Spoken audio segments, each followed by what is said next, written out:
السلام عليكم شباب. طبعا رجعت لكم فيديو جديد عن كربلاء 2024. طبعا بنيت القبة والمنارات وبنيت نص الضريح من جوا، بس القبر بعدني ما باني. بس قبل لا نبدأ بالفيديو شباب، خلونا لايك واشتراك ووصلونا شباب 250 مشترك، باقي لنا 10 مشتركين، وبعدين نقول لكم وصلونا 300 مشترك. يا شباب دخلنا هواي وصلونا.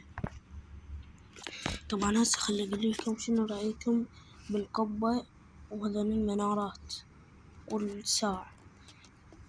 شنو رايكم؟ اريدكم تقيمونها.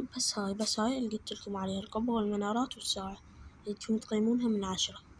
قد شباب انا بالنسبة لي قيمها 9 من 10.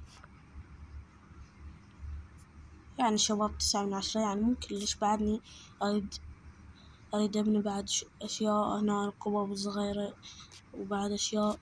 شباب شو تقولون، نخلي سواد لو عودين بمحرم؟ هو شنو هسه ما نخلي سواد غير بمحرم؟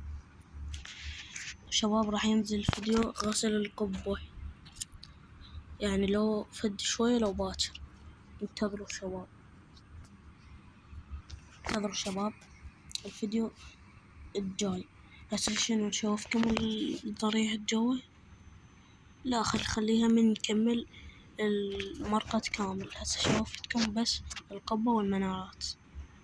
انتظروا الفيديو الثاني غسل القبة.